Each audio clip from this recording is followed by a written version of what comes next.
7절부터 15절까지 말씀, 어제 보았던 본문인데 한 번 더 보겠습니다. 고린도후서 4장 7절부터 15절까지입니다.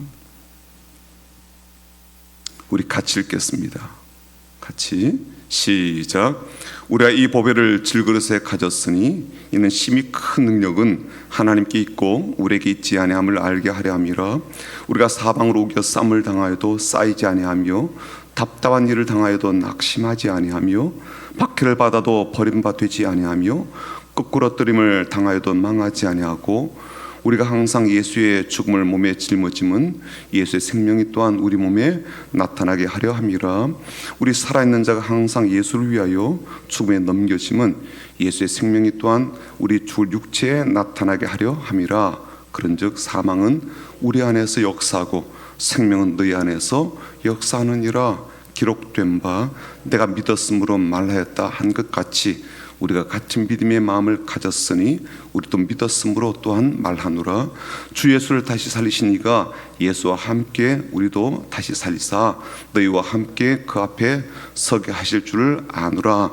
이는 모든 것이 너희를 위함이니 많은 사람의 감사로 말미암아 은혜가 토하여 넘쳐서 하나님께 영광을 돌리게 하려 함이라. 아멘. 어제도 같은 본문을 보았는데요, 어제는 우리 예수님이 질그릇 같은 우리 안에 거하심, 또 우리 안에 계심을 우리가 말씀으로 나누었습니다. 주님이 그렇게 할 수 있도록 허락해 주심, 또 예수님 자신을 우리를 위해서 내어 주심이 우리는 얼마나 가당치 않은 큰 은혜인지를 알게 되었죠. 그리고 우리가 적극적으로 그분을 우리의 삶에 모시는 것은 감사함으로 꼭 해야 될 일임을 깨닫습니다. 오늘도 어제 보았던 본문을 다시 보게 되는데요, 우리가 그렇게 귀한 보배를 우리의 삶에 모시게 되면 우리의 삶에 무슨 일이 벌어지는지 좀 보고 싶어서 그래요. 그렇게 하는 것을 통해서 우리에게 어떤 복이 주어질까요? 한마디로 보혜로우신 예수님을 모시게 된 우리는 하나님의 심히 큰 능력을 경험하게 됩니다. 7절이 바로 그래요. 7절 같이 읽어보겠습니다. 시작. 우리가 이 보배를 질그릇에 가졌으니 이는 심히 큰 능력은 하나님께 있고 우리에게 있지 아니함을 알게 하려 함이라. 예수 모시고 살기 시작하면 하나님은 자신의 풍성한 능력, 또 엄청난 능력을 질그릇 같은 우리에게 부어주게 됩니다. 하나님의 놀라운 능력을 우리에게 부어주시면 우리의 삶에 무슨 일이, 또 어떤 일이 벌어질까요? 첫 번째는요, 더 이상 우리는 주변 환경에 지배되지 않게 됩니다. 환경이라 함은 우리를 둘러싸고 있는 힘, 세력, 사람 혹은 모든 대상을 말하죠. 심지어 우리에게 적대적인 그러한 대상들을 말합니다. 그런 환경에 지배에 당하지 않게 됩니다. 8절과 9절 한번 읽어보겠습니다. 8절과 9절이요. 시작. 우리가 사방으로 우겨쌈을 당하여도 쌓이지 아니하며 답답한 일을 당하여도 낙심하지 아니하며 박해를 받아도 버림받지 아니하며 거꾸러뜨림을 당하여도 망하지 아니하고. 사방으로 우겨쌈을 당한다는 건요, 어떤 대상을 이 가운데다 두고 밖에서 안으로 빙 둘러 가리거나 막는 것을 뜻하죠. 이런 일을 당하는 자는요, 그야말로 큰 고통스러운 경험을 갖게 됩니다. 사방에서 나를 누르고 압력을 행사하고요, 나를 공격하려 한다라고 한번 상상해 보십시오. 그 위협과 고립감이 얼마나 크겠습니까? 그런데 하나님은 자신의 엄청난 능력 가운데 나를 두시기 때문에 나는 부서지지 않는다는 거예요. 설사 우겨쌈을 당할 수 있지만 그것들이 혹은 그 사람들이 아무리 나를 우겨싸고 눌러도 내 존재 자체를 파괴할 수는 없다는 거죠. 답답한 일을 당해도 혹은 그런 환경 속에 내가 내몰린다 할지라도 나는 낙심하지 않습니다. 주님의 놀라운 능력 때문이죠. 나를 붙들으시는 큰 능력 때문입니다. 낙심할 일이 없어서가 아니에요. 너무너무 답답한 일을 만나게 되어도 낙심하지 않게 되는 것은 내 안에 이 보배로신 주님의 놀라운 능력, 그리고 엄청난 붙들으시는 능력 때문입니다.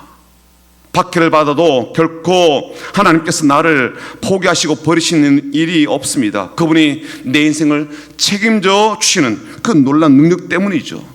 누군가 나를 쓰러뜨리려고 하고 또 나를 치더라도 넘어질지언정 망하지는 않습니다. 왜냐하면 하나님께서 놀라운 능력으로 나를 붙들어 일으켜 세우시기 때문입니다. 그 어떤 환경이라도, 그 어떤 적대적인 환경이라도, 그 어떤 불리한 이 조건의 세상 속에서도 나를 망하지 못하게 하고 나를 거꾸로 떨어지지 못합니다. 왜냐하면 주님의 심히 큰 능력 때문입니다.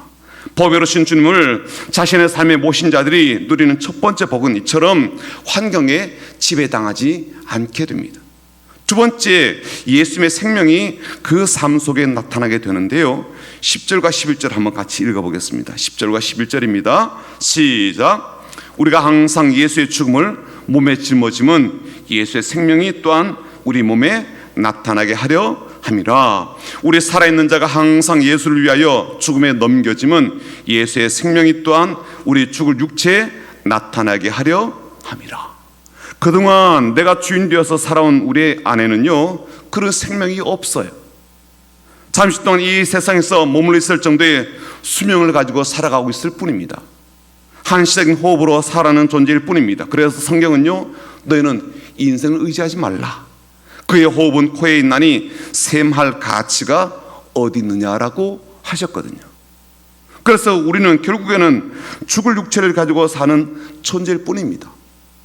코에 있는 그 호흡이 닿을 때까지 잠시 살아있는 그러한 육체가 전부이죠.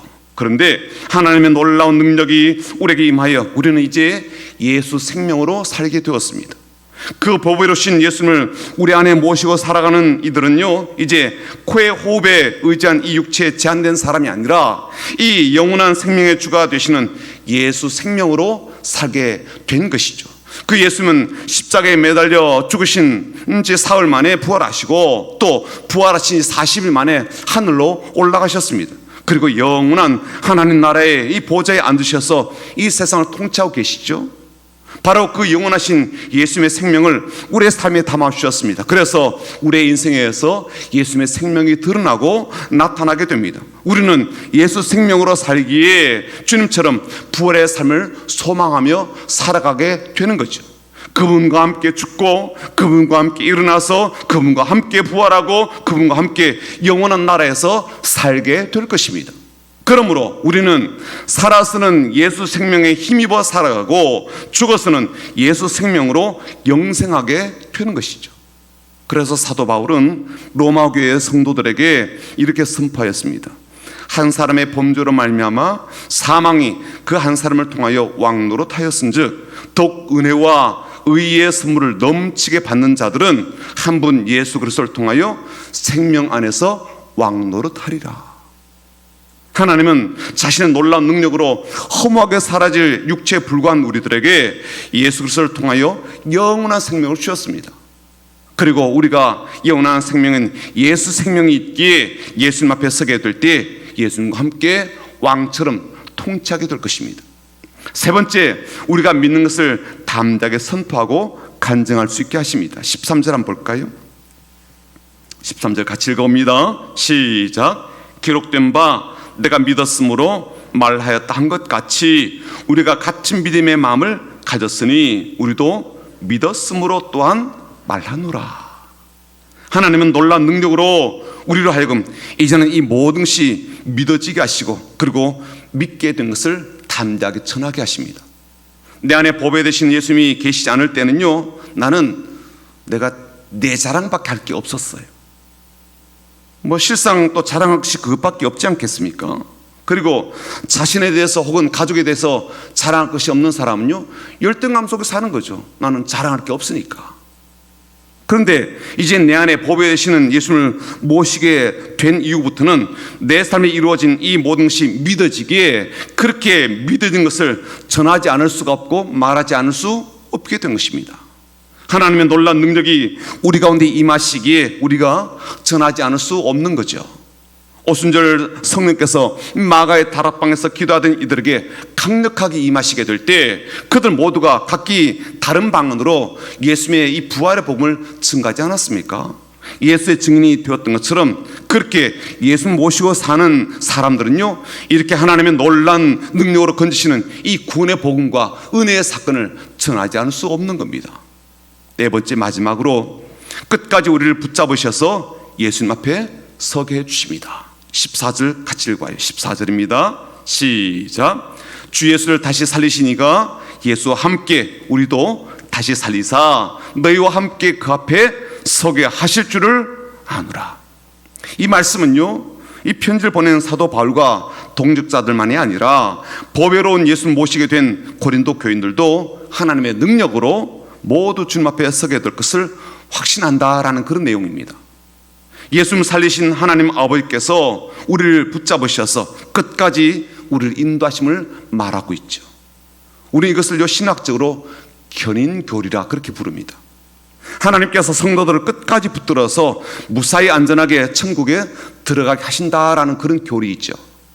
하나님께서는 부르시고 선택하시고 구원하신 성도가 좀 부족하고 연약한 모습을 보여도 중도에 포기하거나 버리시지 않으시고 끝까지 견고하게 붙드셔서 천국으로 인도하신다는 그런 말씀이에요.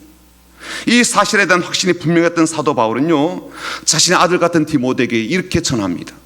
주께서 나를 모든 악한 일에서 건져내시고 또 그의 천국에 들어가도록 구원하시리니 그에게 영광이 세세 무궁하도록 있을지어다. 그렇게 고백했어요. 하나님의 능력이 아니면 어느 누가 자신은 천국에 확실히 들어간다고 확신할 수가 있겠습니까? 하나님의 심히 큰 능력은 우리를 향한 하나님의 구원이 일회적인 구원이 아니라 영원한 구원이 되도록 우리를 천국에까지 이끄시는 보장된 구원을 우리에게 내려주십니다. 그러므로 오늘 말씀에서 우리는 하나님의 심히 큰 능력이 어떤 것인지, 그리고 그 능력을 우리에게 부어주심으로 우리가 어떤 은혜와 선물을 받게 되는지를 깨달았습니다. 하나님의 심히 큰 능력을 하나님은요, 현재뿐만 아니라 미래까지도 중단함 없이 베풀어 주십니다. 그래서 사도 바울은 그렇게 해주는 것이 어떤 것이라고 말을 하는가 하면 은혜가 더하여 넘치는 것이다 라고 표현했어요. 15절 한번 볼까요? 15절 같이 읽어봅니다. 시작. 이는 모든 것이 너희를 위함이니 많은 사람의 감사로 말미암아 은혜가 더하여 넘쳐서 하나님께 영광을 돌리게 하려 함이라. 세번역 성경에는 이렇게 되어 있는데요, 이 모든 일은 다 여러분을 위한 것입니다. 그리하여 하나님의 은혜가 점점 더 많은 사람에게 퍼져서 감사한 마음이 넘치게 하고 하나님께 영광을 돌리게 하려는 것입니다 라고 번역했어요. 그런 귀하고 놀라운 큰 능력과 은혜를 우리 자신의 삶에도 더욱더 넘치게 하시고 더 많은 사람에게도 더욱더 넘치게 하신다라는 그런 고백입니다. 그렇게 하신 하나님은 위대한 능력자이시죠. 심히 큰 능력의 하나님이십니다. 오늘도 그 능력으로 우리를 붙드시고 인도하십니다. 그리고 그 은혜 아래서 살아가게 하시고 그 은혜를 흘려보내는 사람으로 살게 하십니다. 사랑하는 성도 여러분, 그래서 우리는 세상에 의해 지배당하는 사람이 아니라 하나님의 능력을 힘입어 살아가는 사람입니다. 이런 사람들 마음에는 감사가 넘치고 또 하나님을 위한 삶의 목적이 분명하죠. 오늘도 그런 하루로 또 그런 마음가짐으로 살아가는 저와 여러분 되기를 주님의 이름으로 축복합니다. 아멘. 같이 기도합니다. 오늘 기도할 때 그렇게 기도하면 좋겠습니다. 하나님, 그 능력을 오늘도 우리에게 부어주십시오. 오늘도 우리에게 베풀어 주십시오. 오늘도 그 능력으로 더딥혀 주십시오. 밥을 먹고 살아가죠, 그렇죠? 이 공기를 숨쉬며 살아갑니다. 물을 마시며 살아갑니다. 그러나 그것으로 우리가 사는 게 아니라 하나님의 이 힘이 큰 능력으로 우리가 살아갑니다. 오늘도 그 능력을 더딥혀 주십시오. 특별히 환우들에게 이 능력을 더딥혀 주셔서 오늘도 힘있게 살아가고 감사함으로 살아낼 수 있도록 도와주십시오. 통증이 있지요. 병마가 여전히 우리 가운데 계속 공격합니다. 그러나 그러한 것에 거꾸러지지 않도록, 그러한 일로 낙심하지 않도록, 특별히 또 우리 지체들 가운데 사업장을 경영하거나 또 직장 생활하는데 어려움도 적지 않을 거예요. 그런 이들을 위해서 이번에 침수 피해를 받은